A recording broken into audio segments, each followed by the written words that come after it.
Ajude os Sussurros do Imaginário a crescer. Ama os audiobooks do canal? Que tal apoiar esse projeto e ajudar a trazer ainda mais histórias incríveis para todos? Contribua com qualquer valor via Pix.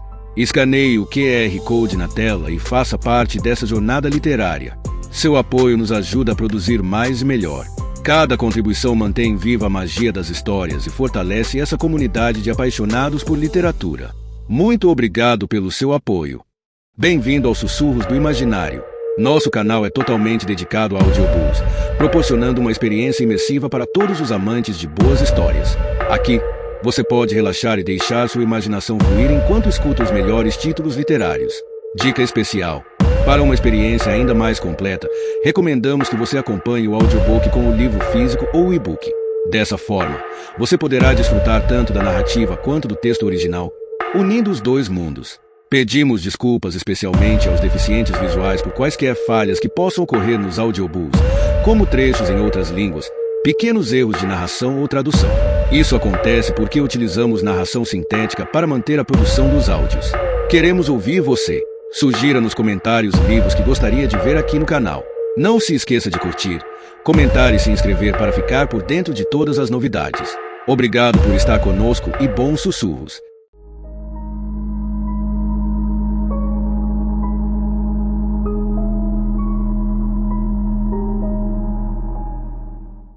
Capítulo 126. Suzanne se levanta na cama. Está fora de si. Vira para a parede enquanto soluça de tanto chorar, tentando esconder o rosto com a mão que não está machucada. Por favor, senta, Joanna diz com a voz suave. Ele não pode. Você escondeu sua família no porão porque tinha medo de Jurek. Suzanne olha para ele, depois começa a andar de um lado para o outro em cima da cama. Ninguém me ouviria, mas sei que ele falou a verdade. Senti o fogo dele no meu rosto. Eu teria feito o mesmo que você, Joanna diz. Sério. Se acreditasse que pudesse proteger minha família de Jurek dessa forma, teria feito igual. Ela para com curiosidade nos olhos. Eu tinha de dar uma injeção de zipadera em Jurek. Ele havia recebido um sedativo e estava deitado na cama. Não conseguia se mexer. Sem Hoffman abriu a porta. Entrei e apliquei a injeção nas nádegas de Jurek. Enquanto colocava um curativo, expliquei que não queria ter nada a ver com a carta dele. Não iria enviar. Não disse que já a tinha queimado, só disse. Ela fica em silêncio e tenta se recompor antes de continuar. Fica com a mão sobre a boca por um tempo, depois a deixa cair. Jurek abriu os olhos e olhou diretamente para mim, e começou a falar em russo. Não sei se ele sabia que eu entendia. Nunca contei para ele que já morei em São Petersburgo. Ela para de falar e baixa a cabeça. O que ele disse? Ele prometeu cortar ela em Iona no meio e me deixar escolher qual sangraria até a morte, ela diz, depois sorri para tentar não desmoronar. Os pacientes dizem as coisas mais terríveis. Você tem de aguentar todo tipo de ameaça. Mas era diferente com Jurek. Tem certeza de que ele falou em russo e não em cazaque? Ele falava um russo extremamente refinado, como se fosse um professor em Lomonosov. Você falou para ele que não queria ter nada a ver com a carta, Joanna diz. Houve alguma outra carta? Só a que ele estava respondendo. Então ele recebeu uma carta antes? Joanna pergunta. Foi endereçada a mim, de um advogado que estava se oferecendo para examinar os direitos e opções dele. E você a entregou para Jurek? Não sei por quê. Acho que eu estava pensando que era um direito humano, mas ele não é humano. Ela começa a chorar e dá alguns passos para trás sobre o colchão. Tenta lembrar o que quero minhas filhas. Não aguento isso. Ela choraminga, voltando a andar de um lado para o outro na cama. Ele vai machucá-las. Você sabe que Jurek está encarcerado na unidade de segurança. Só quando ele quer. Ela interrompe e cambaleia. Ele engana todo mundo. Pode entrar e sair. Não é verdade, Suzanne. Joanna diz com a voz calma. Jurek não saiu da unidade de segurança máxima nenhuma vez em 13 anos. Ela olha para ele, depois diz com os lábios brancos rachados. Você não sabe de nada. Por um momento parece que ela está prestes a começar a rir. Sabe? Ela diz. Você realmente não sabe de nada. Ela pisca os olhos secos, e sua mão treme quando a ergue para tirar o cabelo da frente do rosto. Eu o vi no estacionamento na frente do hospital. Ela diz baixo. Ele estava lá parado, olhando para mim. A cama rende sob seus pés, e ela estende a mão para se equilibrar na parede. Joanna tenta acalmá-la. Entendo que as ameaças dele foram. Você é tão idiota. Ela grita. Vi seu nome escrito no vidro. Ela dá um passo à frente, escorrega da cama, bate o pescoço na beira da cama e cai estatelada no chão.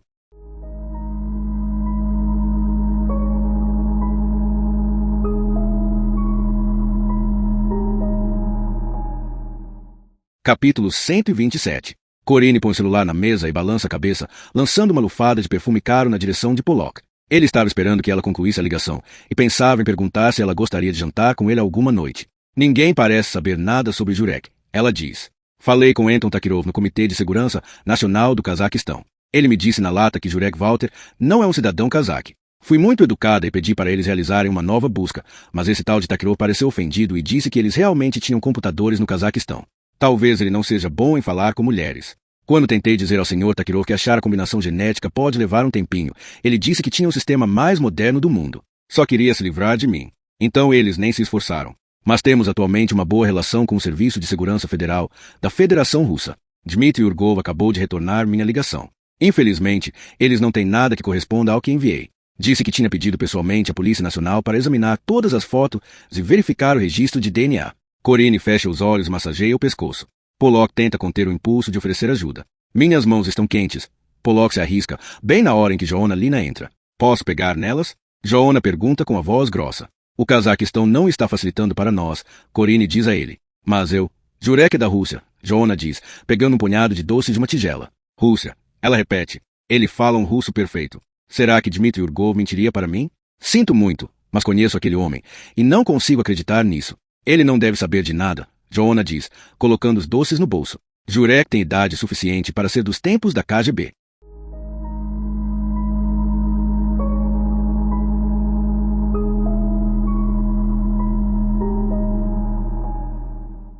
Capítulo 128. Pollock, Joanna e Corine estão debruçados sobre a mesa, examinando suas anotações.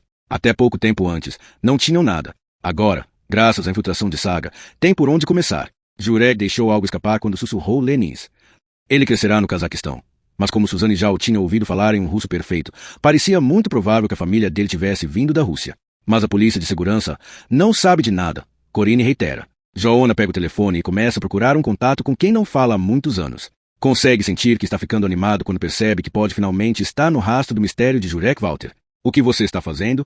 Corine questiona. Vou falar com um velho conhecido. Você vai ligar para Nikita Karpin. Pollock exclama. Não vai? Joanna se afasta, encostando o telefone na orelha. Ele toca com um eco sibilante, e então há um estalido. Não agradeci a você pela sua ajuda com Pichukin? Karpin pergunta abruptamente. Sim. Você me mandou umas barrinhas de sabonete. Não foi o suficiente? Ele interrompe. Você é o cara mais persistente que já conheci. Devia ter imaginado que me ligaria do nada para perturbar. Estamos trabalhando num caso muito complexo aqui, que nunca falo por telefone. Nikita interrompe. E se eu preparar uma linha criptografada? Não há nada que não possamos decifrar em 20 segundos, o russo diz, rindo. Mas essa não é a questão. Estou fora. Não tenho como ajudar. Mas você deve ter contatos? Joanna arrisca. Não sobrou ninguém, e eles não sabem nada sobre Lenins. E, se soubessem, não diriam. Você já sabia o que eu iria pedir. Joanna suspira. Claro, a Rússia é um país pequeno. Com quem devo falar para conseguir uma resposta? Tente os simpáticos do Serviço de Segurança Federal daqui a um mês mais ou menos. Sinto muito, Karpin boceja, mas tenho que levar Zen para passear. Costumamos ir ao Kliasma, no gelo, até o pier dos banhistas. Entendi, Joanna diz. Ele desliga o telefone e sorri com a cautela exagerada do velho. O ex-agente da KGB não parece confiar que a Rússia mudou. Talvez ele esteja certo. Não foi exatamente um convite formal, mas, vindo de Nikita Karpin, foi quase generoso. O velho cachorro da raça samoyeda de Nikita, Zeon, morrera quando Joanna estava fazendo uma visita 8 anos antes. Joanna tinha sido convidado para dar 3 palestras sobre o trabalho que havia levado à captura de Jurek Walter. Na época, a polícia moscovita estava no meio da perseguição ao serial killer Alexander Pichukin.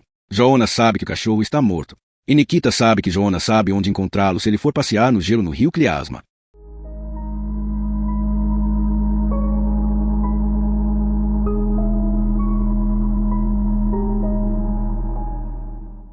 Capítulo 129. São 10 para 7 da noite e Joanna Lina está sentado no último voo para Moscou. Quando o avião pousa na Rússia, é quase meia-noite. O país está tomado pelo frio, e as temperaturas baixas deixam a neve muito seca. Joanna está em um táxi pelos vastos, monótonos subúrbios. No começo, parece que está preso numa malha de habitações sociais enormes, mas, quando chega ao centro da cidade, a vista da janela finalmente muda. Ele avista uma das 7 irmãs de Stalin, os belos arranha-céus, antes de o táxi entrar numa rua lateral e parar na frente do hotel.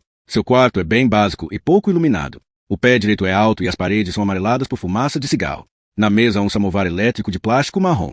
A placa de incêndio atrás da porta tem uma queimadura de cigarro sobre a saída de emergência. Ao parar diante da única janela, olhando para baixo na direção do beco, Joanna consegue sentir o frio do inverno através do vidro. Ele se deita na colcha marrom áspera, fica olhando para o teto e escuta vozes e risos abafados no quarto ao lado. Pensa que é muito tarde para ligar para Disa e desejar boa noite. Os pensamentos giram em sua mente, e as imagens embalam até o sono. Uma menina esperando pela mãe para trançar seu cabelo. Saga Bauer olhando para ele, a cabeça coberta de cortes. Giza deitada na banheira, cantarolando, os olhos semicerrados. Às 5:30 da manhã, o celular de Joanna começa a vibrar na mesa de cabeceira. Ele dormiu de roupa, embaixo de todas as mantas cobertas. A ponta de seu nariz está congelando, e ele precisa soprar os dedos antes de conseguir desligar o alarme. Fora da janela, o céu ainda está escuro. Joanna desce para o saguão e solicita que a moça da recepção alugue um carro para ele. Ele se senta a uma das mesas com louças decoradas, toma chá e come pão quente com manteiga derretida e fatias grossas de queijo. 1 hora depois, está dirigindo uma BMW X3 na rodovia M2 perto de Moscou. O asfalto preto reluzente corre embaixo do carro. O trânsito é intenso em Visnoye, e já são 8 horas quando ele sai para as ruas brancas sinuosas. Os troncos das bétulas parecem anjos jovens e magros na paisagem nevada. A Rússia é tão bela, é quase assustador. Está frio e claro, e Lyubimov está banhada pelo sol de inverno quando Joanna entra no jardim na frente da casa. Certa vez disseram que o lugar era a residência de verão da lenda do teatro russo Stanislavski. Nikita Karpin sai para a varanda. Você lembrou do meu cachorro velho. Ele sorri, apertando a mão de Joanna. Nikita Karpin é um homem baixo e corpulento, com um rosto envelhecido mas atraente, um olhar implacável e um corte de cabelo militar. Era um homem assustador na época em que era agente. Embora Nikita Karpin já não seja formalmente membro do FSB, ainda é empregado do Ministério da Justiça. Joanna sabe que, se alguém é capaz de descobrir se Jurek Walter tem alguma relação com a Rússia, esse alguém é Karpin. Temos um interesse em comum por serial killers, Nikita diz, chamando Joanna para entrar. Por mim, eles podem ser vistos como poços vazios que podem ser enchidos com crimes não solucionados, o que, claro, é muito prático. Mas, por outro lado, temos de prendê-los para não parecerem competentes, o que torna toda a questão mais complicada. Joanna segue Karpin para uma sala grande e bonita cujo interior parece ter permanecido intocado por 100 anos. O papel de parede de medalhão brilha como um creme espesso. Um retrato emoldurado de Stanislavski está pendurado sobre um piano de cauda preto. O agente serve uma bebida de um jarro de vidro gelado. Na mesa há uma caixa de cartolina cinza. Licor de flor de sabugueiro, ele diz, batendo na barriga. Joanna pega o copo e eles se sentam frente a frente. O rosto de Nikita se transforma. Seu sorriso amigável desaparece. Na última vez em que nos vimos, quase tudo ainda era secreto. Naqueles tempos, eu estava no comando de um grupo especialmente treinado que atendia pelo nome de Pequeno Bastão. Em tradução literal, Nikita diz com a voz baixa. Éramos bem durões, meus 2 homens e eu. Ele se recosta na cadeira, fazendo-a render. Talvez eu queime no inferno por causa disso, ele diz, pensativo. A menos que tenha um anjo que proteja as pessoas que defendem a pátria. As mãos envelhecidas de Nikita estão pousadas sobre a mesa entre a caixa cinza e o jarro de licor. Queria ter pegado mais pesado com os terroristas chechenos. Ele continua. Sério. Tenho orgulho das nossas ações em Beslan. E, na minha opinião, Anna Politkovskaya foi uma traidora. Ele coloca o copo na mesa e respira fundo. Olhei o material que sua polícia de segurança enviou para a FSB. Vocês não conseguiram encontrar muita coisa, Joanna Lina. Não, Joanna admite. Chamávamos os jovens engenheiros operários enviados ao cosmódromo em Lenin de combustível de foguete. Combustível de foguete? Tudo em torno do programa espacial tinha de ser mantido em segredo. Todos os relatórios foram cuidadosamente criptografados. A intenção era que os engenheiros nunca voltassem de lá. Eles eram os cientistas com a melhor formação da época, mas eram tratados como gado. O agente da KGB faz uma pausa. Joanna ergue o copo e bebe. Minha mãe me ensinou a fazer licor de flor de sabugueiro. É muito bom. Você fez a coisa certa vindo até mim, Joanna Lina. Karpin diz. Peguei uma pasta emprestada dos arquivos do Pequeno Bastão.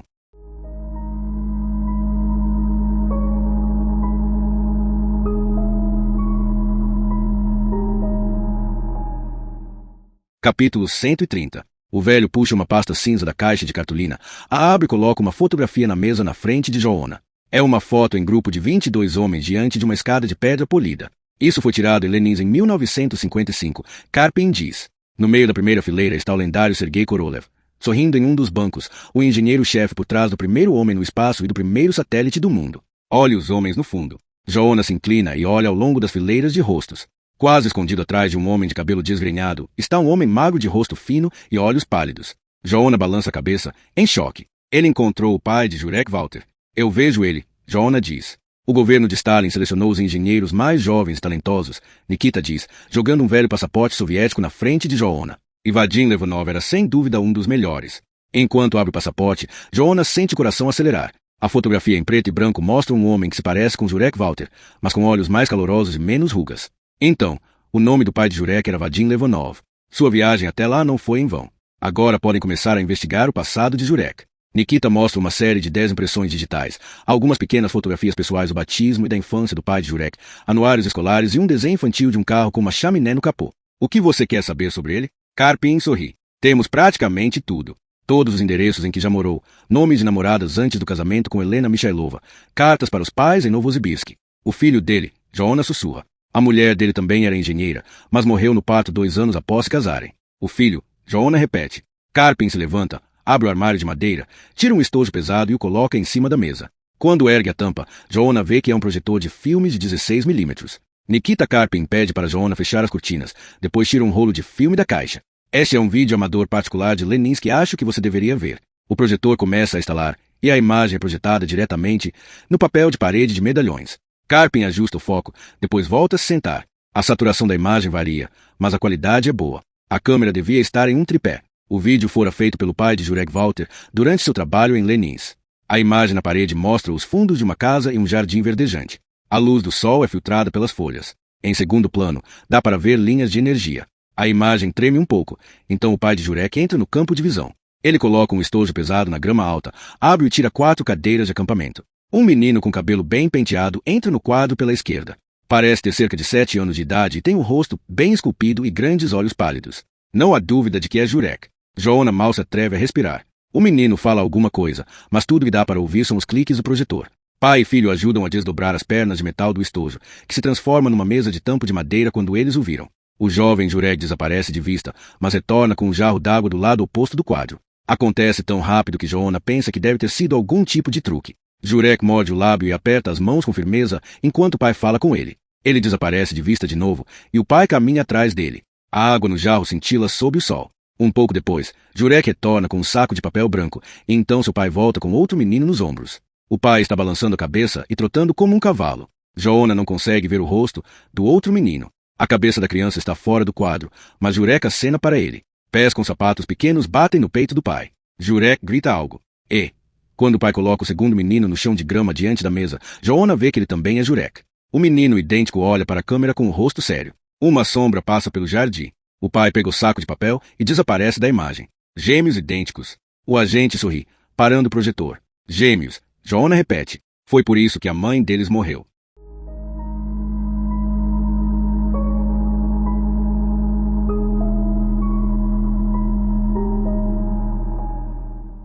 Capítulo 131. Joana está olhando para o papel de parede de medalhão, repetindo mentalmente que o homem de areia é irmão gêmeo de Jurek Walter. É ele quem está mantendo Felícia em cativeiro. Foi ele quem sua filha, Lume, viu no jardim quando ia acenar para o gato. E foi por isso que Suzane Jal viu Jurek no estacionamento do hospital. O projetor quente está emitindo estalidos. Levando o copo consigo, Joana vai até a janela e abre as cortinas. Olha para a superfície coberta de gelo do rio Kliasma. Como conseguiu encontrar tudo isso? Ele pergunta quando se sente seguro de que sua voz não vai falhar. Quantos arquivos teve de pesquisar? Quero dizer, você deve ter materiais sobre milhões de pessoas. Sim, mas só tivemos um desertor de Leninsk para a Suécia. Karpin responde. O pai deles fugiu para a Suécia? O verão de 1957 foi um período difícil em Leninsk, Nikita diz, enigmático, acendendo um cigarro. O que aconteceu? Fizemos 2 tentativas de disparar o Semioka. Na primeira vez, o foguete auxiliar pegou fogo e o míssil caiu a 400 quilômetros de distância. Na segunda, o mesmo fiasco. Fui mandado para lá para remover os responsáveis. Dar a eles um gostinho do pequeno bastão. Não se esqueça de que 5% de todo o PIB da União Soviética ia para a instalação em Leninsk. A terceira tentativa de lançamento foi bem sucedida, e os engenheiros puderam respirar em paz, até a catástrofe de Nedelin 3 anos depois. Já li sobre isso, Joana diz. Mitrofa Nedelin apressou o desenvolvimento de um foguete intercontinental, Nikita diz, olhando para a ponta acesa do cigarro. O foguete explodiu no meio do cosmódromo e mais de 100 pessoas morreram queimadas. Vadim Levanov e os gêmeos não foram encontrados. Durante meses, pensamos que tinham sido mortos junto com os outros. Mas não, Joana diz. Não, Nikita diz. Ele fugiu porque ficou com medo de represálias, e com certeza teria ido parar no Gulag. Provavelmente no campo de trabalhos forçado Siblag. Em vez disso, foi para a Suécia. Nikita apaga o cigarro num pires de porcelana. Mantivemos Vadim Levanov e os gêmeos sob vigilância constante e estávamos preparados para liquidá-lo. Karpin continua. Mas não foi preciso. Porque a Suécia o tratou como lixo e arranjou um gulag especial para ele. O único trabalho que ele conseguiu arranjar foi como trabalhador braçal numa pedreira. Havia um brilho cruel nos olhos de Nikita. Se vocês tivessem demonstrado algum interesse no que sabia, a Suécia poderia ter sido a primeira no espaço. Ele ri. Talvez, Joana diz. Sim. Então Jurek e o irmão chegaram à Suécia por volta dos 10 anos de idade, mas só ficaram uns 2 anos. Nikita diz. Por quê? Não se vira um serial killer sem motivo. Você sabe o que aconteceu? Joanna pergunta. Sim. Nikita se vira para a janela e umedece os lábios. A luz baixa de inverno brilha através do vidro desnivelado.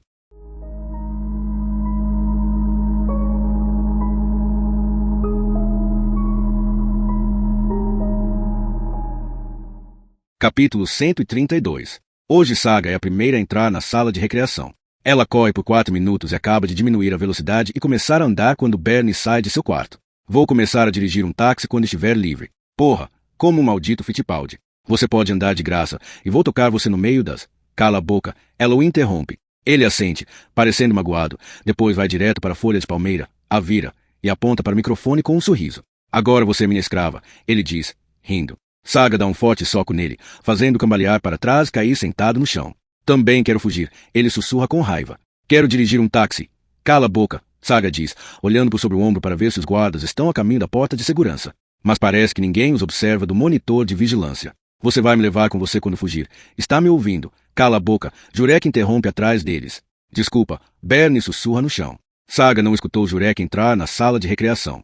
Um calafrio desce por sua espinha quando ela se dá conta de que ele pode ter visto o microfone embaixo da folha de palmeira. Talvez seu disfarce tenha sido descoberto. Talvez aconteça agora. Ela pensa. A crise que ela temia está acontecendo.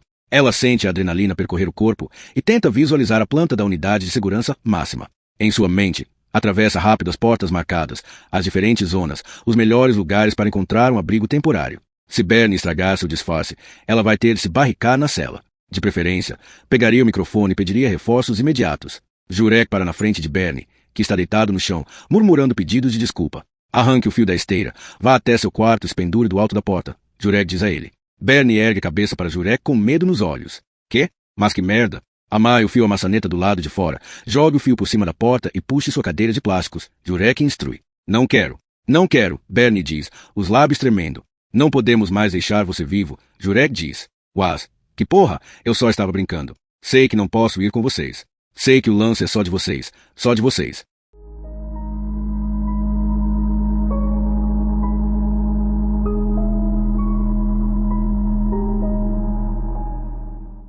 Capítulo 133. Pollock e Corinne se levantam da mesa quando a situação na sala de recreação fica crítica. Eles percebem que Jurek decidiu executar Bernie e estão torcendo para que Saga não se esqueça de que não tem nenhuma responsabilidade policial. Não há nada que possamos fazer, Corinne sussurra. Sons retumbantes e lentos saem dos alto-falantes. Johan ajusta os níveis de volume e coça a cabeça, angustiado. Me pune em vez disso, Bernie choraminga. Mereço uma punição. Posso quebrar as 2 pernas dele, Saga diz. Corinne se envolve em seus próprios braços e tenta controlar a respiração. Não faça nada, Pollock sussurra para o alto-falante. Você precisa confiar nos guardas. Você é só uma paciente. Porque ninguém interveio. Johan diz. Os guardas não notaram o que está acontecendo. Pelo amor de Deus, se ela agir, Jurek vai matá-la. Corinne sussurra. Não faça nada, Pollock implora. Não faça nada.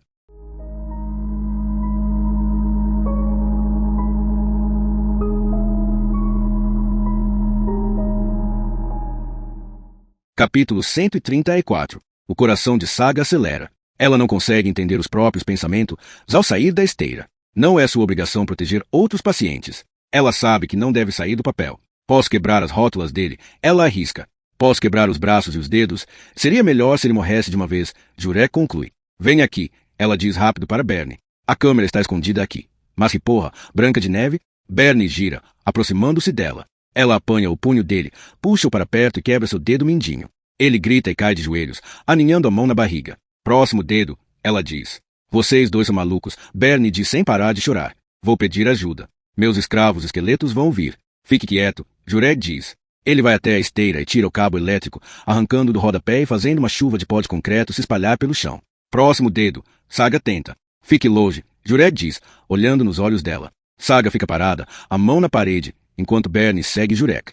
A situação lhe parece absurda. Ela observa Jurek amarrar o cabo em volta da maçaneta no lado da porta de Bernie, que dá para a sala de recreação, e o jogar por cima da porta. Ela sente vontade de gritar. Bernie olha para ela suplicante enquanto sobe na cadeira de plástico e coloca o laço em volta do pescoço. Ele tenta falar com Jurek, sorrindo e repetindo algo. Ela fica parada, achando que a equipe certamente deve vê-los agora. Mas nenhum guarda vem. Jurek está na unidade há tanto tempo que decorou as rotinas dos funcionários. Talvez saiba que esse é o momento em que fazem uma pausa para o café ou trocam de turnos. Saga recua devagar em direção ao quarto. Ela não sabe o que fazer e não entende porque ninguém está vindo. Jurek diz algo para Bernie. Espera, repete as palavras, mas Bernie está balançando a cabeça enquanto lágrimas brotam em seus olhos. Saga continua andando para trás. Uma sensação de irrealidade se espalha por seu corpo. Jurek chuta a cadeira, depois atravessa a sala de recreação e vai direto para o próprio quarto. Bernie está pendurado no ar com os pés pouco acima do chão. Tenta se puxar para cima pelo fio, mas não tem força suficiente. Saga entra na cela e vai até a porta com a janela de vidro reforçado do outro lado. Ela chuta com toda a força, mas tudo que consegue ouvir é um baque abafado do metal. Recua. Se vira e chuta de novo. Recua e chuta de novo. E de novo. A porta sólida vibra de leve, mas o som pesado de seus chutes percorre as paredes de concreto. Ela continua chutando até, finalmente, ouvir vozes agitadas no corredor, seguidas por passos rápidos pelo zumbido da trava elétrica.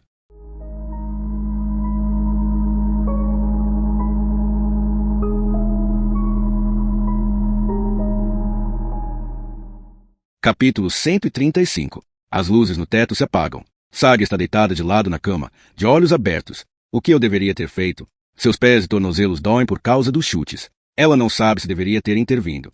Talvez devesse. Talvez Jurek não tivesse conseguido impedi-la. Mas não há dúvida de que teria se exposto ao perigo e aniquilado todas as chances de salvar Felícia. Por isso, ela entrou na cela e chutou a porta.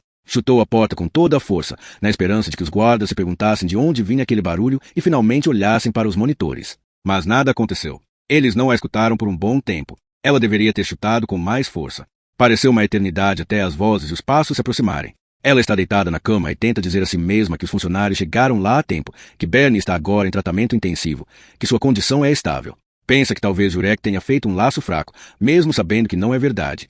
Saga fica deitada no escuro, lembrando do rosto de Bernie enquanto balançava a cabeça com expressão de completo desespero. Jurek se movia como uma sombra. Havia conduzido a execução com serenidade, simplesmente fazendo o que tinha de fazer. Tinha chutado a cadeira para longe e depois saído, sem pressa, para o quarto. Saga acende a luz ao lado da cama, se senta e coloca os pés no chão. Vira o rosto para a câmera do circuito interno no teto, na direção do olho escuro, e espera. Como de costume, Joanna estava certo, pensa ela, enquanto encara a lente circular da câmera. Ele achou que havia a chance de Jurek abordá-la. Jurek tinha começado a conversar com ela em um tom tão pessoal que até Joanna ficaria surpreso. Saga quebrou a regra sobre não falar dos pais, da sua família, mas dera certo. Só restava torcer para que os policiais na escuta não achassem que ela perdeu o controle da situação. Em momento algum ela se esquecera do que Jurek Walter tinha feito, mas não se sentiu ameaçada por ele. Bernie a assustara mais. Até o momento em que Jurek o enforcou com o cabo. Saga esfrega o pescoço com a mão e continua a encarar o olho da câmera. Fica sentada assim por mais de uma hora.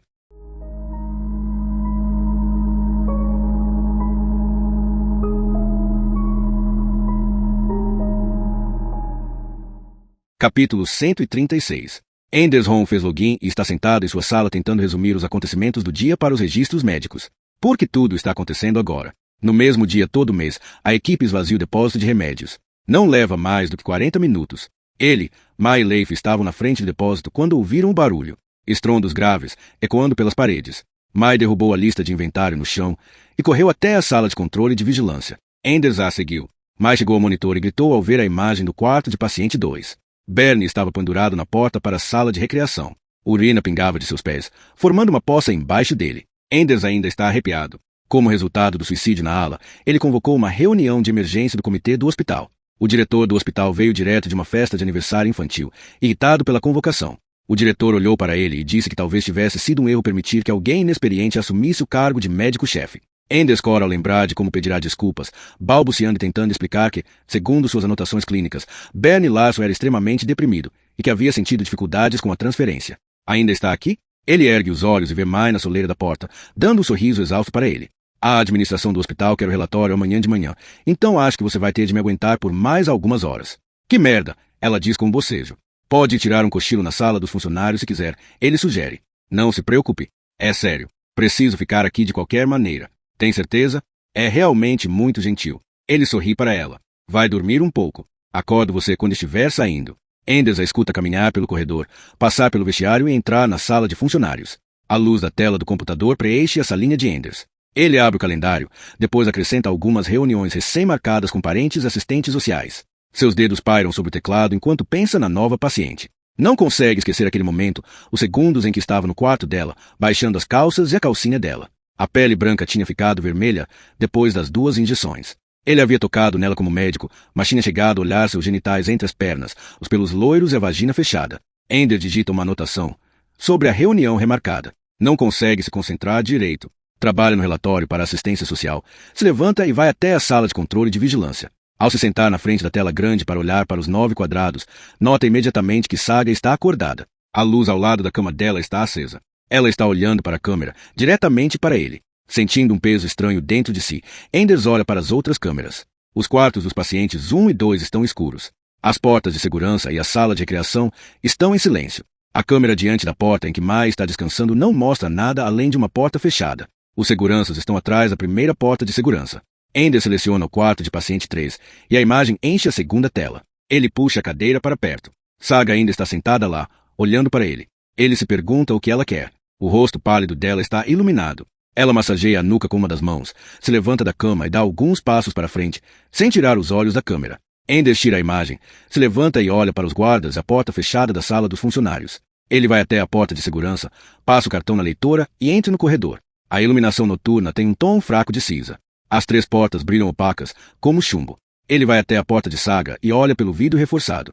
Ela ainda está em pé no meio do quarto, mas se vira na direção da porta quando ele abre a portinhola. A luz da lâmpada na cabeceira brilha atrás dela, entre suas pernas. Não consigo dormir, ela diz, com os olhos grandes e suplicantes. Está com medo do escuro? Ele pergunta, sorrindo.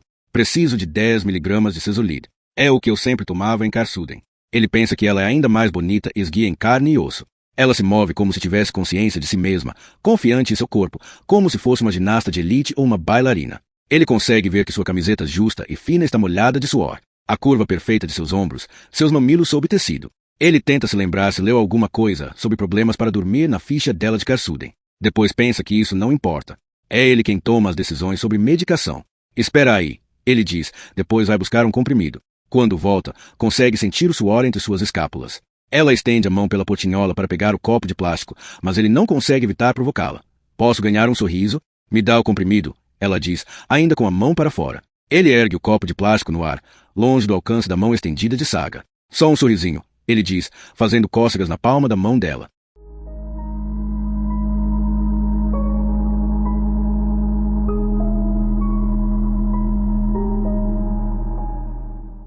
Capítulo 137. Saga sorri para o médico e mantém contato visual até conseguir o copo de plástico. Ele fecha e tranca a portinhola, mas continua atrás da porta. Ela recua para o interior do quarto, finge colocar o comprimido na boca e engole, inclinando a cabeça para trás. Não está olhando para ele. Não sabe se ainda está lá, mas se senta na cama por um tempo, depois apaga a luz. Sob a proteção da escuridão, esconde o comprimido sob a palmilha de um dos sapatos. Antes de pegar no sono, volta a se lembrar do rosto de Bernie, as lágrimas enchendo os olhos dele enquanto colocava o laço em volta do pescoço. Os pequenos baques dos calcanhares dele acertando a porta a acompanham enquanto ela mergulha num sono profundo. A ampulheta vira. Então, como ar quente, ela volta à vigília e abre os olhos no escuro. Não sabe o que a despertou. Em seu sonho, eram os pés de Bernie se debatendo inutilmente. Um som estridente distante, talvez, ela pensa. Mas tudo o que ela consegue ouvir é o próprio sangue em seus ouvidos.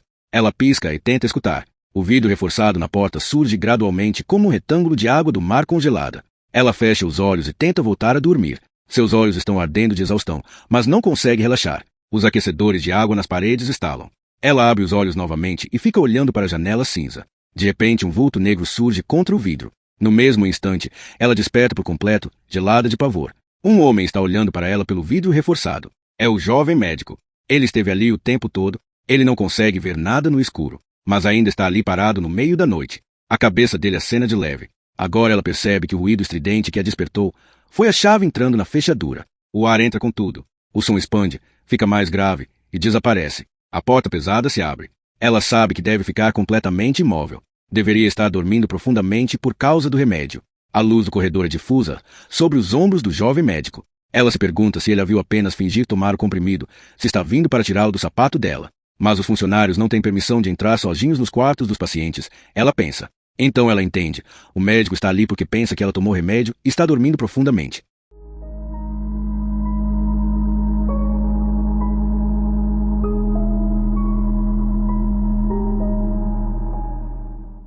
Capítulo 138. Isto é loucura. Enders pensa ao passar e fechar a porta. Na calada da noite, ele entrou para ver uma paciente. Agora está parado em seu quarto escuro. Seu coração bate tão forte que chega a doer. Ele mal consegue distinguir a silhueta dela na cama.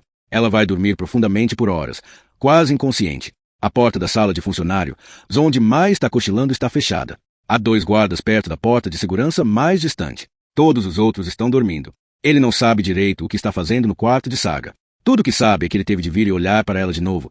Teve de inventar uma desculpa para sentir o calor da pele dela em seus dedos. Ele não consegue deixar de pensar nos seios dela transpirando e no olhar resignado que ela lhe lançou quando tentou fugir e seu sutiã escapou. Ele repete a si mesmo que está apenas confirmando se está tudo bem com uma paciente que acabou de tomar um sedativo. Se alguém o vir, pode dizer que notou sinais de apneia do sono e decidiu entrar para verificar, já que ela estava fortemente medicada. Vão dizer que foi um erro não acordar Mai, mas a intrusão em si vai ser considerada justificável. Ele só quer confirmar se está tudo bem. Enders dá alguns passos para dentro do quarto. De repente, se pega pensando em rede de arrasto e armadilhas para lagostas, aberturas grandes levando a aberturas menores até, finalmente, não ter como voltar atrás. Ele engole em seco e diz a si mesmo que não fez nada de errado. É excepcionalmente cuidadoso com o bem-estar de seus pacientes. Nada além disso. Ele anda devagar e olha para ela no escuro. Ela está deitada de lado. Com cuidado, ele se senta na beira da cama e tira as cobertas sobre as pernas e as nádegas dela. Tenta escutar a respiração, mas seu próprio batimento é alto demais em seus ouvidos. O corpo dela irradia calor. Ele acaricia a coxa dela de leve, um gesto que diz a si mesmo que qualquer médico poderia fazer. Seus dedos chegam à borda da calcinha. Suas mãos estão frias, e ele está nervoso demais para ficar sexualmente excitado. Está muito escuro para a câmera no teto conseguir registrar o que ele está fazendo. Ele deixa os dedos deslizarem com cuidado sobre a calcinha e entre as coxas dela, sentindo o calor de sua parte íntima. De leve, pressiona um dedo no algodão da calcinha dela, passando ao longo dos lábios da vagina. Ele gostaria de acariciá-la até o orgasmo, até todo o corpo dela estar implorando pela penetração, mesmo dormindo. Seus olhos se acostumaram com a escuridão, e ele consegue distinguir as coxas macias de Saga e a linha perfeita de seus quadris. Ele lembra a si mesmo que ela está dormindo profundamente. Ele sabe disso. Baixa a calcinha dela sem cerimônia. Ela geme em seu sono, mas continua sem se mexer. O corpo dela está brilhando no escuro. Os pelos pubianos loiros, a parte sensível dentro das coxas, o abdômen firme. Ela vai continuar dormindo, não importa o que ele faça. Não faz diferença para ela. Ela não vai dizer não. Não vai lançar um olhar de quem implora para que ele pare. Uma onda de excitação sexual domina, preenchendo, fazendo arfar para respirar. Ele consegue sentir o pênis inchando, pressionando suas roupas. Ele o ajeita com uma das mãos. Consegue ouvir a própria respiração e as batidas do coração. Precisa estar dentro dela. Suas mãos tateiam os joelhos dela, tentando separar suas coxas. Ela se vira de lado, se debatendo de leve enquanto dorme. Ele se refreia, se debruça sobre ela, forçando as mãos entre as coxas dela e tentando abri-las. Não consegue, parece que ela está resistindo. Ele a vira de bruços, mas ela escorrega para o chão, se senta e olha para ele com os olhos arregalados. Ender sai correndo do quarto, dizendo a si mesmo que ela não estava totalmente acordada. Não vai se lembrar de nada. Vai achar que tudo não passou de um sonho.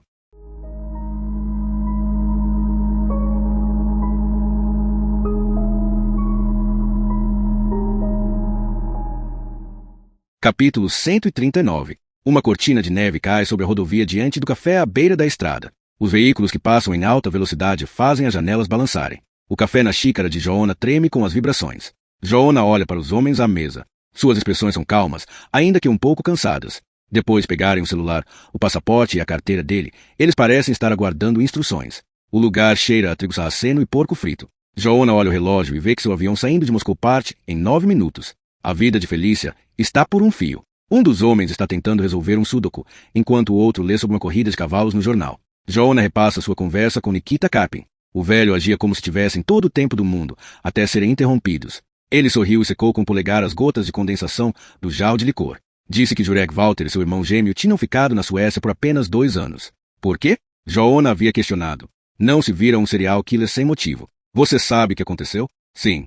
O velho tinha passado o dedo sobre a pasta cinza. Disse que o engenheiro altamente capacitado estava mais do que disposto a vender o que sabia. Mas o departamento de estrangeiro sueco estava mais interessado em saber se Vadim Levanov podia ou não trabalhar. Não entenderam nada. Mandaram um engenheiro espacial de primeira linha para trabalhar numa pedreira. Talvez ele tenha descoberto que vocês estavam observando e teve o bom senso de guardar segredo sobre o que sabia, Joanna disse. O mais sensato teria sido não sair de Lenins. Ele poderia ter pegado 10 anos no campo de trabalhos forçados, mas ele tinha de pensar nos filhos. Por isso deveria ter ficado, Nikita disse, olhando nos olhos de Joanna. Os meninos foram extraditados da Suécia e Vadim Levanov não conseguiu localizá-los. Entrou em contato com todos que podia, mas era impossível. Não havia muito que pudesse fazer. Ele sabia que o prenderíamos se ele voltasse para a Rússia, e aí é que não haveria jeito de ele encontrar os filhos, por isso ficou esperando pelos dois. Era tudo que podia fazer. Ele deve ter pensado que, se os meninos tentassem encontrá-lo, começariam procurando no lugar onde tinham estado juntos da última vez. E onde era isso? Joanna perguntou, enquanto percebia um carro preto se aproximando da casa. No alojamento para trabalhadores imigrantes, Barracão 4, Nikita respondeu. Foi também onde tirou a própria vida, muito tempo depois. Antes que Joanna tivesse tempo de perguntar o nome da pedreira onde o pai dos meninos havia trabalhado, Nikita recebeu outras visitas. Um Chrysler preto reluzente entrou e parou na frente da casa, e não houve dúvidas de que a conversa tinha chegado ao fim. Sem demonstrar urgência, o velho substituiu todo o material em cima da mesa relativo ao pai de Jurek por informações sobre Alexander Pichukin, conhecido como assassino do tabuleiro de xadrez, um serial killer em cuja captura Joanna havia desempenhado um pequeno papel. Os 4 homens entraram. Foram até Joanna e Nikita, apertaram suas mãos com educação e falaram por um tempo em russo.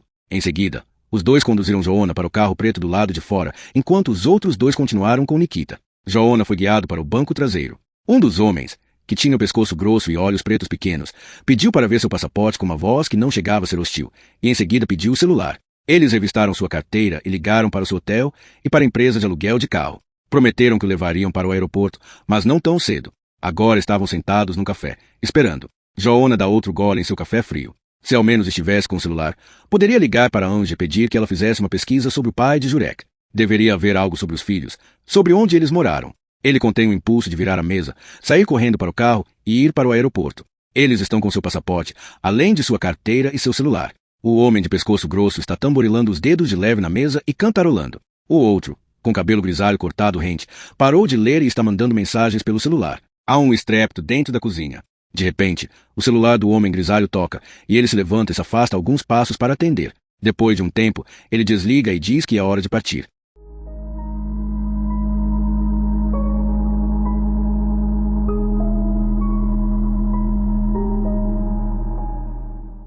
Capítulo 140. A visita noturna do médico deixou Saga tensa. Sua medicação faz com que fique estranhamente distante da realidade, mas ela tem a sensação muito forte de que está perdendo o controle e que seu disfarce está prestes a ser revelado.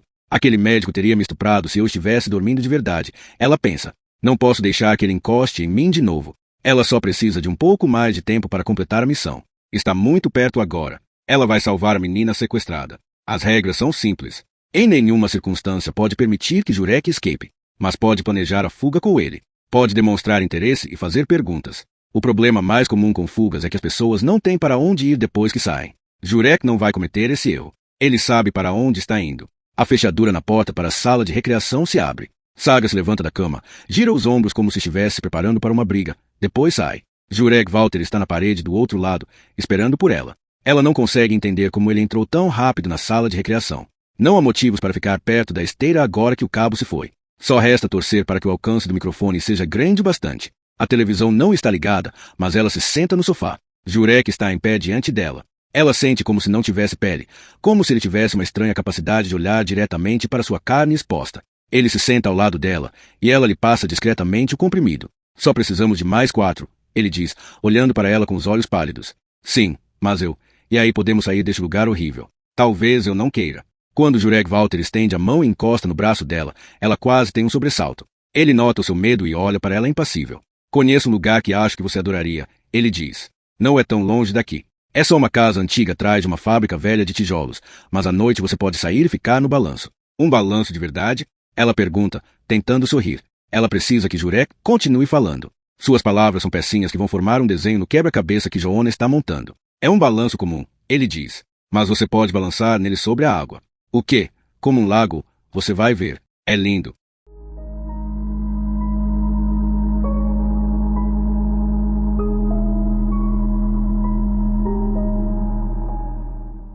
Capítulo 141. O coração de Saga está batendo tão alto que parece que Jurek deve estar anotando. Se o microfone estiver funcionando, seus colegas vão identificar o prédio de tijolos abandonado. Talvez até já estejam a caminho de lá.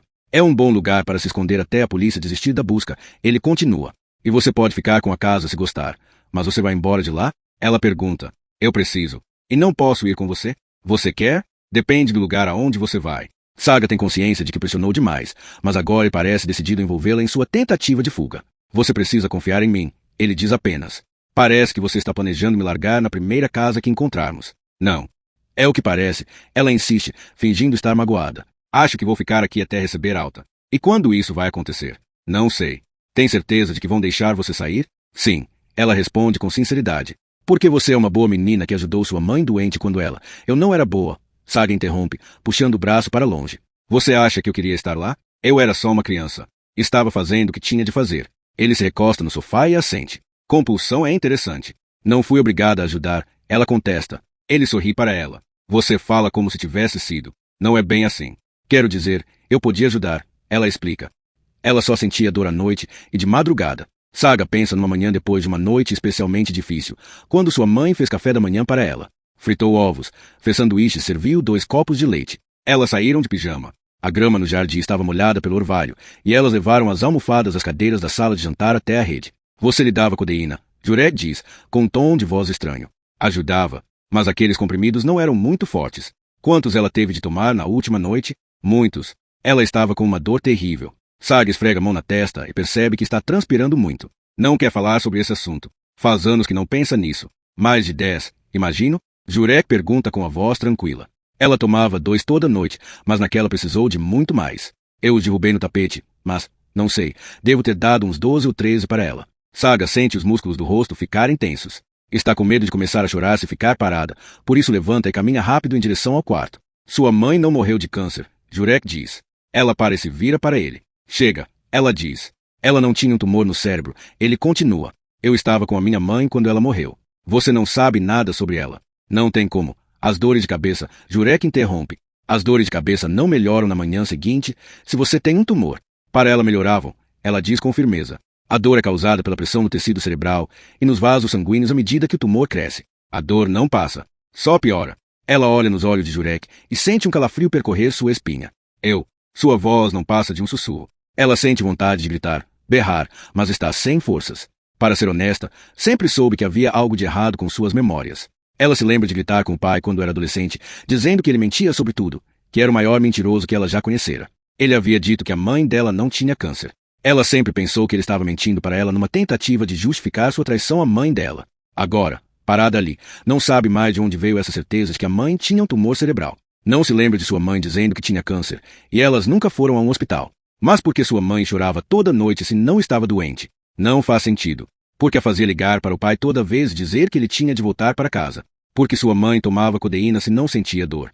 Porque deixou a própria filha lhe dar todos aqueles comprimidos. O rosto de Jurek é uma máscara rígida e sombria. Saga se vira e começa a andar em direção à porta. Ela quer correr. Não quer escutar o que ele está prestes a dizer. Você matou sua própria mãe, ele diz calmamente.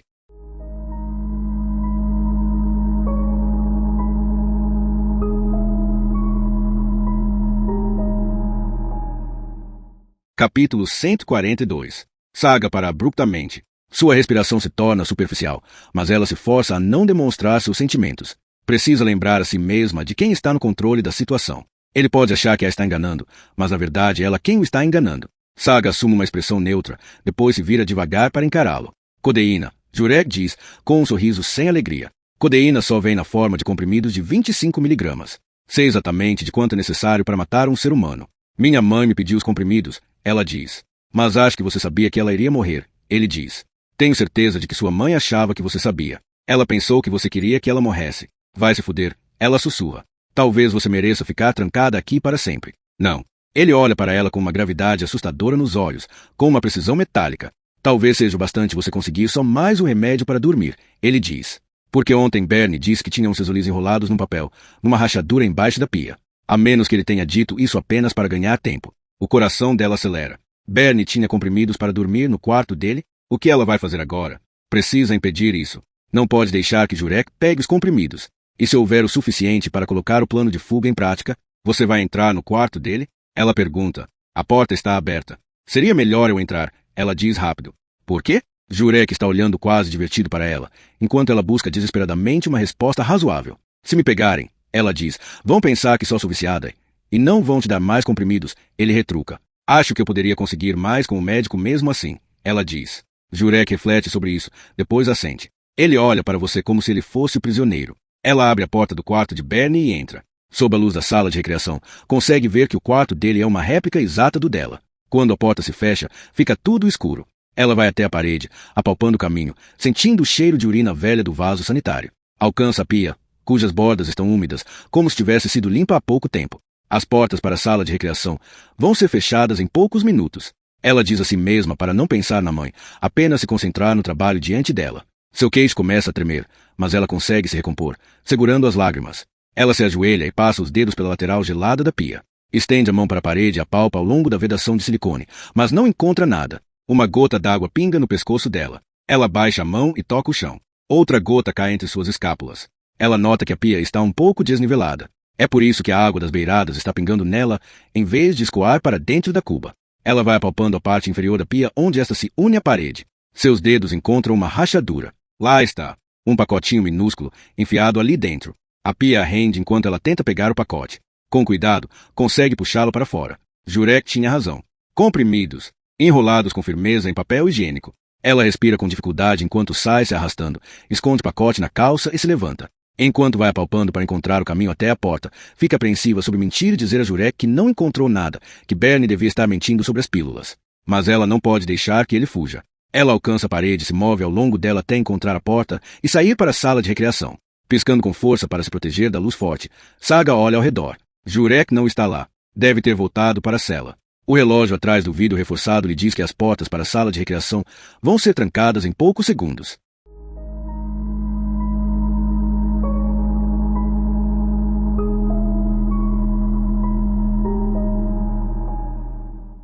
Capítulo 143.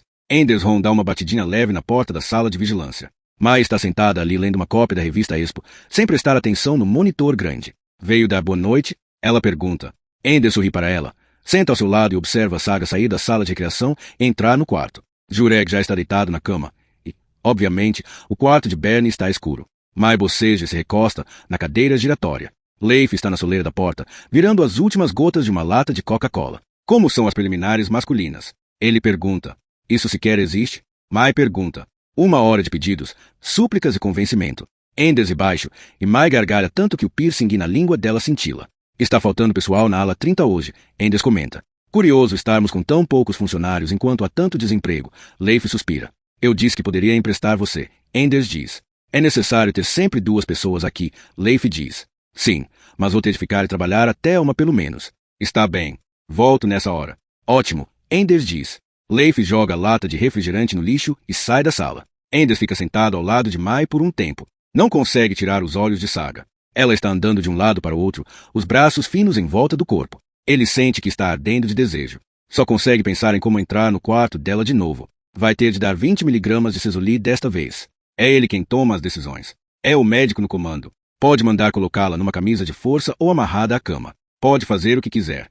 Ela é psicótica e paranoica, e não há ninguém com quem ela possa falar. Mas se espreguiça e fala algo que Enders não escuta. Ele olha o relógio. Apenas 2 horas até as luzes apagarem e ele poder dizer para Mai dormir um pouco.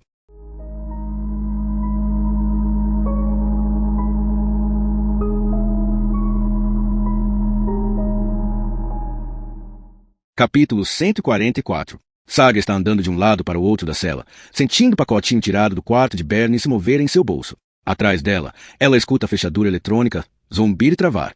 Ela deveria lavar o rosto, mas não consegue se dar ao trabalho. Vai até a porta para o corredor e olha pelo vidro. Depois descansa a testa na superfície fria e fecha os olhos. Se Felícia estiver na casa atrás da fábrica de tijolos, vou estar livre amanhã. Caso contrário, tenho mais uns dias antes de pôr um fim à tentativa de fuga. Ela pensa. Ela está se obrigando a não se entregar. Ela não se permite sentir a dor. Só pensa em completar sua missão. Está respirando rápido e batendo cabeça de leve no vidro frio. Estou no controle desta situação, diz a si mesma. Jurek pensa que está me controlando, mas eu o fiz falar. Ele precisa de remédios para dormir para escapar, mas entrei no quarto de Bernie e encontrei o pacote, e vou escondê-lo, dizer que não estava lá. As palmas das mãos dela estão suando. Enquanto Jurek acreditar que está me manipulando, vai se entregar, pouco a pouco. Ela tem certeza de que ele vai revelar o plano de fuga no dia seguinte. Só preciso ficar aqui mais alguns dias. Preciso manter a calma e não deixar que ele entre na minha cabeça de novo. Ele disse que ela havia matado a mãe de propósito, que queria matar a mãe. Saga bate as mãos contra a porta. Será que sua mãe poderia ter pensado que... Ela se vira, pega a cadeira de plástico e a bate na pia. Ela deixa escapar e a cadeira cai no chão, mas ela pega de novo e a bate na parede, depois na pia. Senta na cama, ofegante. Vou ficar bem, ela sussurra. Está prestes a perder o controle da situação. Não consegue acalmar os pensamentos. Sua memória só lhe mostra os fios longos do tapete, os comprimidos, os olhos úmidos da mãe, as lágrimas escorrendo por suas bochechas, os dentes batendo na borda do copo enquanto engolia as pílulas. Saga se lembra da mãe gritando com ela quando ela disse que o pai não podia vir. Lembra da mãe a obrigando a ligar para ele, por mais que Saga não quisesse. Talvez eu estivesse com raiva dela, ela pensa, cansada dela. Ela tenta se acalmar. Vai até a pia e joga água no rosto, esfregando os olhos. Precisa recuperar o controle. Talvez a injeção neurolética seja o que a impede de simplesmente surtar e chorar. Saga se deita na cama e decide esconder o pacote de Bernie, dizer a Jurek que não encontrou nada. Assim ela não vai ter de pedir os sedativos para o médico. Pode apenas dar a Jurek os que encontrou no quarto de Bernie. Um por vez, um a cada noite. Saga se vira de lado e fica de costas para a câmera do circuito interno de televisão no teto. Sob a proteção do próprio corpo, tira o pacote do bolso. Com cuidado, desenrola o papel higiênico, pouco a pouco, até ver que contém apenas 3 chicletes. Chicletes. Ela respira fundo, traça com os olhos os riscos de sujeira nas paredes e pensa com uma clareza vaga que acabou fazendo exatamente o que Joanna havia alertado para não fazer. Deixei Jurek entrar na minha cabeça e tudo mudou. Não aguento mais. Seu estômago se revira de angústia quando ela pensa no corpo frio da mãe naquela manhã. Um rosto triste, imóvel, com uma espuma estranha no canto da boca. Sente como se estivesse caindo. Não posso enlouquecer agora, pensa. Ela se esforça para recuperar o controle da respiração. Não estou doente, lembra a si mesma. Estou aqui apenas por um motivo. É tudo em que tenho de pensar. Minha missão é encontrar Felícia. Isso não é sobre mim. Não ligo para mim mesma. Estou disfarçada, fingindo concordar com o plano, e vou continuar fazendo Jurek falar sobre rotas de fuga e esconderijos pelo tempo que for possível.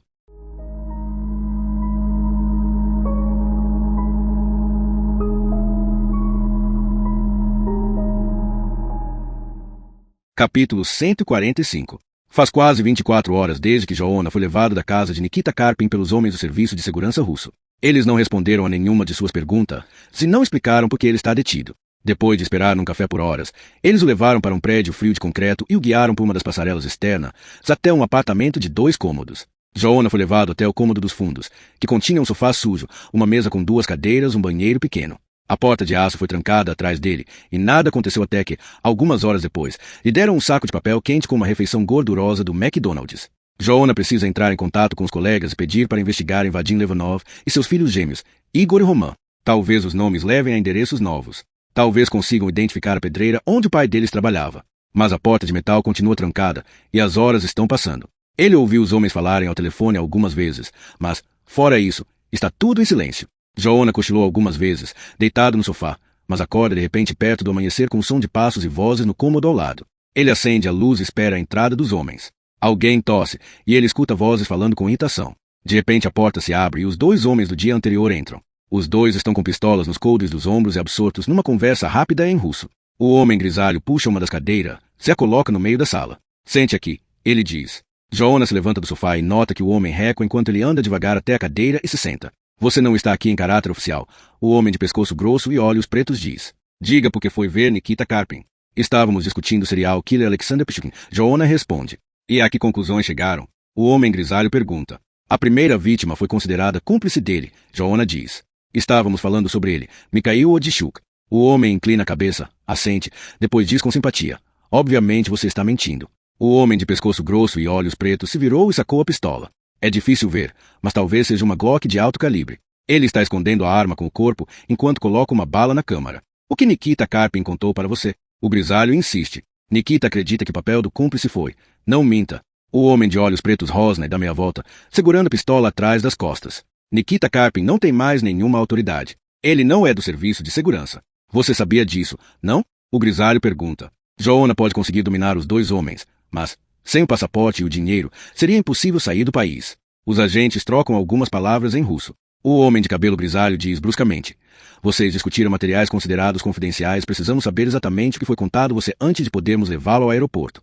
Por um bom tempo, ninguém se mexe. O homem grisalho olha para o celular, diz algo para o outro em russo e recebe em resposta um aceno negativo com a cabeça. Você precisa nos contar. Ele insiste, guardando o celular no bolso.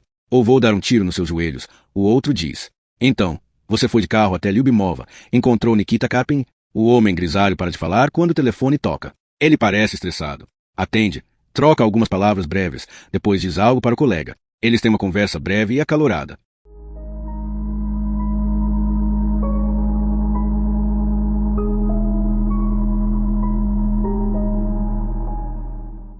Capítulo 146. O homem de pescoço grosso e olhos pretos se move de lado e aponta a pistola para Joanna. O piso rende sob seus pés. Uma sombra se afasta e a luz do abajur chega à sua mão. Joanna pode ver agora que a pistola preta é uma matriz. O homem grisalho passa a mão na cabeça e vocifera uma ordem. Olha para Joanna por alguns segundos, depois sai da sala e tranca a porta. O outro homem dá a volta por Joanna e para trás dele. O chefe está a caminho. Ele diz com a voz baixa. Gritos furiosos podem ser escutados atrás da porta de aço. O cheiro de lubrificante de armas e suor fica de repente muito perceptível na salinha. Preciso saber. Você entende? O homem insiste. Estávamos falando sobre o serial killer. Não minta. Ele berra. Me conte o que Carpin disse. Joanna consegue ouvir os movimentos impacientes do homem atrás de suas costas. Vê a sombra do homem se mover no chão e consegue senti-lo se aproximando mais. Preciso ir para casa agora, Joanna diz. O homem de olhos pretos se move rápido, pressionando o cano da pistola com força na nuca de Joanna, de uma posição logo à direita dele. Sua respiração é rápida e sonora. Num único movimento, Joanna tira a cabeça do caminho, gira o corpo e empurra a arma de lado com a mão direita. Ele se levanta e bate no homem, que perde o equilíbrio. Pega o cano da pistola e o torce para baixo antes de empurrar para cima e quebrar os dedos do homem. O homem berra, e Joanna finaliza acertando o joelho em seus ruins costelas. Uma das pernas do homem se ergue com a força do golpe e ele tomba, caindo na cadeira atrás de si. Joanna já saiu do caminho e virou a pistola para ele quando ele rolou para o lado, tossindo e abrindo os olhos. Ele tenta se levantar, mas tosse de novo. Depois fica caído com a bochecha no chão, avaliando os dedos machucados. Joanna remove a câmara da arma e a coloca sobre a mesa. Tira a bala e desmonta toda a pistola. Senta, Joanna diz. O homem de olhos pretos geme de dor enquanto se levanta. Sua testa está molhada de suor e ele se senta. Joanna coloca a mão no bolso e tira um doce. Isto pode ajudar um pouco, ele diz enquanto desenrola o celofane e enfia o doce na boca do homem. O homem olha para Joanna com espanto. A porta se abre e dois homens entram. Um é o homem grisalho e o outro, um homem mais velho de barba cerrada e terno cinza. Perdão pelo mal-entendido, o homem mais velho diz. Preciso urgentemente voltar para casa, Joanna diz. Claro. O homem mais velho acompanha Joanna para fora do apartamento. Eles pegam o elevador para descer, encontram um carro esperando e são levados juntos para o aeroporto. O motorista carrega a mala de Joanna e o homem mais velho passa junto com ele pelo check-in e pela segurança. Ele escolta Joanna durante todo o caminho até o portão e o avião. Só quando o embarque está completo é que Joanna recebe seu celular, passaporte e carteira de volta. Antes de o homem barbudo sair do avião, ele entrega para Joanna um saco de papel contendo 7 barrinhas de sabonete e um ímã de geladeira de Vladimir Putin. Joanna mal tem tempo de enviar uma mensagem para Anja antes de falarem para desligar o celular. Ele fecha os olhos e pensa sobre as barras de sabonete. Não há dúvida de que se trata de um presente de Nikita Carpin. Joanna recebeu o mesmo tipo de sabonete da última vez em que o visitou. Nikita é um homem duro e cauteloso. Todo o interrogatório deve ter sido planejado por ele como um teste para ver se Joanna tinha o bom senso de proteger sua fonte.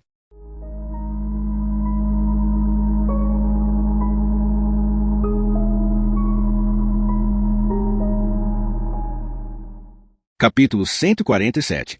É noite quando o avião de Joanna pousa em Estocolmo. Ele liga o celular e lê uma mensagem de Carlos, informando-lhe que uma grande operação policial está em andamento. Talvez Felícia já tenha sido encontrada. Joanna tenta entrar em contato com Carlos ao se apressar pelo free shop até a saída pela área de bagagens. Depois atravessa a ponte para o estacionamento. No compartimento do step está escondido o coldre de ombro com a Colt Combat Target .45 ACP preta. Ele dirige para o sul, enquanto espera Carlos atender o telefone. Nikita havia dito que Vadim Levanov achava que os meninos iriam para o lugar onde estiveram juntos da última vez se algum dia tentassem encontrá-lo. E onde era isso? Joanna havia questionado. No alojamento para trabalhadores imigrantes, Barracão 4. Foi também onde tirou a própria vida, muito tempo depois. Joanna está descendo a rodovia na direção de Estocolmo a 140 km por hora. As peças do quebra-cabeça estão se formando rapidamente e ele está confiante de que, em breve, vai conseguir ver o quadro geral. Irmãos gêmeos forçados a deixar o país. O pai comete suicídio. O pai deles era um engenheiro altamente capacitado, mas estava executando trabalhos manuais em uma das muitas pedreiras da Suécia. Joanna acelera enquanto volta a tentar contato com Carlos. Antes que tenha tempo de clicar no número, seu telefone toca. Você deveria agradecer por eu estar aqui, Anja diz. Todos os policiais de Estocolmo estão em Norra Djurgården. Encontraram Felícia? Estão ocupados vasculhando a floresta atrás do complexo industrial em Albano. Estão com cachorros. Você recebeu minha mensagem? Joanna interrompe, os dentes cerrados de estresse. Sim, e estou tentando descobrir o que aconteceu, Anja diz. Não está sendo fácil, mas acho que consegui localizar Vadim Levanov, embora a grafia do nome dele tenha sido ocidentalizada. Parece que ele chegou à Suécia em 1960, sem passaporte, vindo da Finlândia. E os filhos? Infelizmente, não há qualquer menção aos filhos nos registros. Ele não poderia tê-los trazido clandestinamente? Nos anos 1950 e 1960, a Suécia recebeu um número enorme de trabalhadores imigrantes com a expansão do estado de bem-estar social, mas os regulamentos ainda eram muito antiquados. Os trabalhadores imigrantes eram considerados incapazes de cuidar dos próprios filhos, e a assistência social muitas vezes os colocava em famílias adotivas ou orfanatos. Mas esses meninos foram extraditados, Joanna diz. Isso não era incomum, ainda mais se houvesse suspeita de que eles eram ciganos. Vou conversar com os arquivos nacionais amanhã. Não havia departamento de imigração na época, então a polícia, o Comitê de Bem-Estar Infantil e o Departamento de Estrangeiros tomavam as decisões de maneira bem arbitrária. Ele vira na Agvik para encher o tanque. Isto não pode escapar, ele pensa. Deve haver algo aqui que vai solucionar a investigação. Você sabe onde o pai trabalhava? Ele pergunta. Comecei a investigar todas as pedreiras na Suécia, mas pode levar um tempo, porque estamos lidando com registros muito antigos, ela diz e suspira. Joanna agradece Anja algumas vezes e termina a ligação. De repente ele se lembra das palavras confusas de Mikael sobre o homem de areia. Ele falou sobre os dedos de porcelana e disse 3 vezes que o homem de areia tem cheiro de areia. Pode ser apenas algo tirado de contos de fadas antigos. Mas se houvesse uma ligação com uma pedreira ou um tanque de areia. Um carro buzina atrás de Joanna e ele volta a dirigir, mas para no acostamento pouco depois telefona para Heidar Frost. O que está acontecendo? Heidar pergunta. Gostaria de conversar com Mikael. Como ele está? Ele se sente mal por não conseguir lembrar de mais coisas. A polícia passa várias horas por dia aqui. Todo pequeno detalhe pode ser importante. Não estou reclamando. Heidar diz rápido. Vamos fazer qualquer coisa. Você sabe disso. É o que sempre digo. Estamos aqui 24 horas por dia. Ele está acordado? Posso acordá-lo. O que você queria perguntar? Ele comentou algumas vezes que o homem de areia tem cheiro de areia. É possível que a cápsula seja perto de uma pedreira? Em algumas pedreiras eles quebram as pedras, e em outras, eu cresci perto de uma pedreira, no Monte Estocolmo. E você cresceu perto de uma pedreira? Em Antuna. Heidar responde, um pouco desnorteado. Que pedreira? Rotebro. Tem uma grande fábrica de cascalho ao norte da estrada Antuna, depois de Svedby. Joanna sobe na rampa de acesso posta e volta a seguir para o norte na rodovia. Já está relativamente perto de Rotebro, então a pedreira não deve ser longe. Joanna ouve a voz rouca e exausta de Heidar enquanto a voz de Mikael se repete em sua cabeça. Tem cheiro de areia. As pontas dos dedos dele eram de porcelana. Quando ele tira a areia do saco, elas tilintam umas nas outras e, um segundo depois, você está dormindo.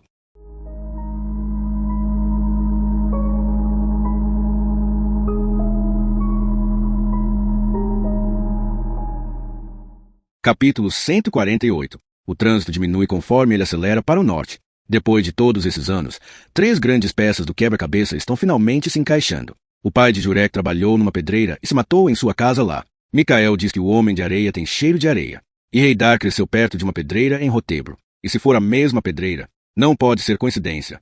As peças têm de se encaixar de alguma forma. Se for verdade, é lá que Felícia está, não onde todos os seus colegas estão procurando, ele pensa. Os sulcos de neve semiderretida entre as pistas fazem o carro dar umas guinadas. Água suja espirra no para-brisa. Ele acelera de novo, passa pelo shopping center de Rotebro e sobe pela estradinha Norviken, paralela ao monte. Ele chega ao topo e vê a entrada da fábrica de cascalho um segundo tarde demais. Faz uma curva abrupta e freia diante de 2 barreiras de metal pesado. Os pneus derrapam na neve. Joanna gira o volante, o carro roda e o para-choque traseiro bate numa das barreiras. O vidro vermelho da luz de freio se estilhaça sobre a neve. Joanna empurra a porta com força, sai do carro e passa correndo pelo barracão azul que abriga o escritório. Ele desce correndo pelo declive em direção à vasta cratera escavada ao longo dos anos. Os holofotes nas torres altas iluminam essa estranha paisagem lunar, com suas escavadeiras estáticas e grandes montes de areia peneirada. Ninguém poderia ser enterrado ali. Seria impossível esconder qualquer corpo, porque tudo é escavado constantemente. Uma pedreira é um buraco que fica mais largo e mais fundo a cada dia. A neve cai pesada através da luz artificial. Ele passa correndo por trituradoras com lagartas gigantes. Está na área mais recente da pedreira. A areia está à mostra, e fica óbvio que ainda há trabalho sendo feito todos os dias ali. Depois da maquinaria, há vários contêineres azuis e 3 trailers. Um holofote o atinge de trás de uma pilha de areia. A meio quilômetro de distância, ele consegue ver uma área coberta de neve na frente de um desfiladeiro íngreme.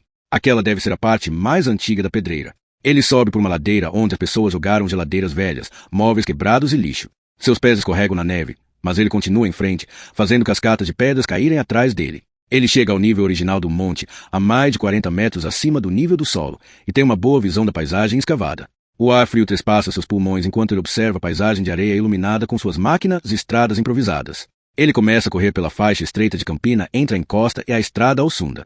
Há um carro destroçado ao lado da estrada na frente da cerca de arame com placa de entrada proibida. Joanna para espia a neve que cai lá dentro. No canto da parte mais antiga da pedreira há uma área asfaltada, onde se localiza uma fileira de prédios térreos, compridos e estreitos como barracões militares.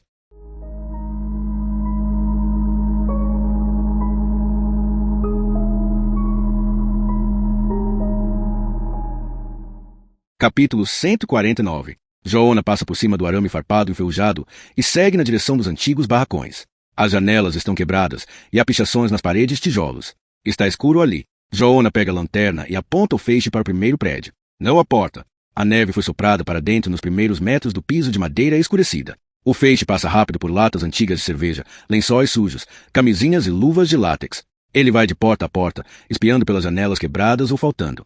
O antigo alojamento de trabalhadores imigrantes foi abandonado há muitos anos. Nada além de sujeira e descuido. Em alguns lugares, o teto cedeu e partes inteiras das paredes estão faltando. Ele diminui a velocidade quando vê que as janelas do penúltimo prédio estão intactas. Um carrinho de compras velho está caído de lado perto da parede. Em um dos lados do prédio, o chão se inclina na direção do fundo da pedreira. Joona desliga a lanterna quando se aproxima do prédio, onde para a escuta antes de acendê-la novamente. Tudo que consegue ouvir é o vento soprando pelos telhados. A uma curta distância na escuridão, ele consegue distinguir o último prédio da fileira. Parece ser pouco mais do que uma ruína coberta de neve. Ele vai até a janela do penúltimo prédio e aponta a lanterna pelo vidro imundo. O feixe passa por uma placa aquecedora suja conectada a uma bateria de carro, uma cama estreita com cobertores grossos, um rádio com uma antena brilhante, vários tanques de água e uma dezena de latas de comida. Quando chega à porta, consegue distinguir um número 4 quase corroído no canto superior esquerdo. Esse deve ser o prédio que Nikita Karpin havia mencionado. Com cuidado, Joona empurra a maçaneta para baixo e a porta se abre. Ele entra sem fazer barulho, fechando a porta. O espaço cheira a panos úmidos e velhos. Uma bíblia repousa numa prateleira caindo aos pedaços. Há apenas um cômodo, com uma janela e uma porta. Joona se dá conta de que pode ser visto por quem está do lado de fora. O piso de madeira rende sob seu peso. Ele aponta a lanterna ao longo das paredes e vê pilhas de livros estragados pela umidade. Num canto, a luz é refletida de volta para ele. Ele vê centenas de frasquinhos de vidro alinhados no chão. Frascos de vidro escuro, com tampas de borracha. Sevoflurano, um sedativo altamente eficaz. Joona tira o celular do bolso e liga para a sala de controle de emergências. Pede reforço policial e uma ambulância para serem enviados à sua localização. Em seguida, tudo fica em silêncio de novo. Tudo que ele consegue ouvir é a própria respiração e o rangido do piso sob ele. De repente, pelo canto do olho, ele vê movimento do lado de fora da janela. Saca sua Colt Combat e solta a trava de segurança num instante. Não há nada lá. Apenas um pouco de neve solta caindo do telhado. Ele baixa a pistola de novo. Na parede perto da cama está um recorte de jornal amarelado sobre o primeiro homem no espaço, o russo espacial, como descreve a manchete do Expressen. Deve ter sido aqui que o pai se matou. Joona está pensando que deveria revistar os outros prédios quando avista o contorno de algo protuberante sob tapete de retalhos imundo. Ele puxa o tapete e expõe um grande alçapão no piso de madeira. Ele se deita e encosta o ouvido no alçapão, mas não consegue ouvir nada. Olha para a janela, depois empurra o tapete de lado e abre o alçapão. O cheiro empoeirado de areia surge da escuridão. Ele se inclina e aponta a lanterna para a abertura, onde vê um lance íngreme de degrau de concreto.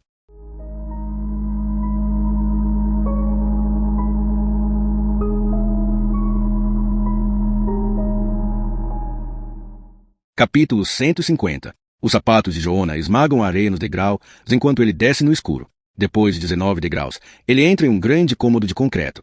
O feixe da lanterna reluz nas paredes e no teto. Há um banquinho no meio do cômodo e, na parede, uma placa de espuma com algumas taxinhas e uma pasta de plástico vazia. Joona percebe que deve estar em um dos muitos abrigos antiaéreos construídos na Suécia durante a Guerra Fria. O silêncio ali embaixo é perturbador. O cômodo se afunila um pouco e, sob a escada, há uma pesada porta de aço. Deve ser este lugar.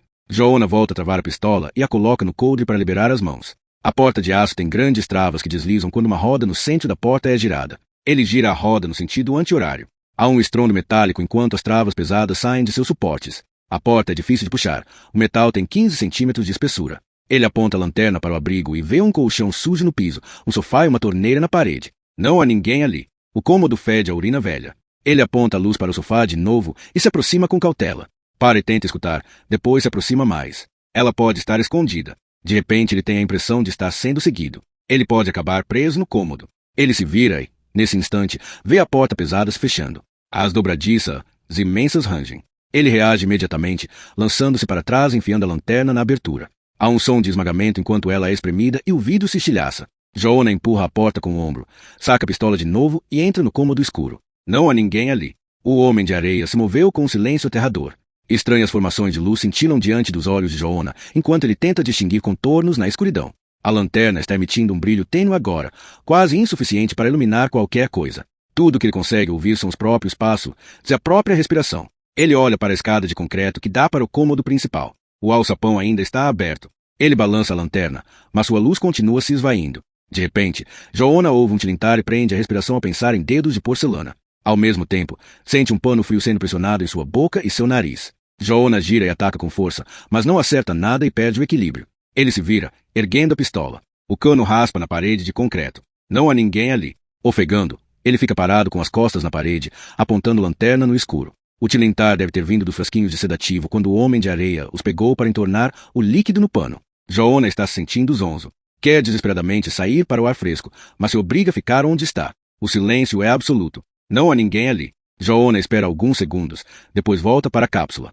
Seus movimentos parecem estranhamente lentos, e ele olha de um lado para o outro sem parar. Antes de entrar, gira a roda da fechadura para que as travas fiquem para fora, impedindo a porta de se fechar. Sob a luz fraca da lanterna, ele entra mais uma vez. Chega ao sofá e o afasta da parede com cuidado. Uma mulher magra está deitada no chão. Felícia, sou policial. Ele sussurra. Vou tirar você daqui. Quando encosta nela, consegue sentir que ela está ardendo. A febre é extremamente alta e ela não está mais consciente. Enquanto a pega do chão, ela começa a tremer com calafrios febris. Joanna sobe a escada correndo com ela nos braços. Ele deixa a lanterna cair e a escuta deslizar com estrépito pelos degraus. Ela vai morrer em breve a menos que ele consiga conter a febre. Seu corpo está completamente mole. Ele não sabe se ela está respirando enquanto atravessa o alçapão. Joanna corre pelo galpão principal, abre a porta com um chute, a coloca deitada na neve e percebe que ela ainda está respirando. Felícia, você está com uma febre muito alta. Ele a cobre com neve, falando com ela com uma voz reconfortante, sempre mantendo a pistola apontada para a porta do galpão. A ambulância está a caminho, ele diz. Vai ficar tudo bem, Felícia, prometo. Seu irmão e seu pai vão ficar muito felizes. Eles sentiram muito a sua falta, sabia?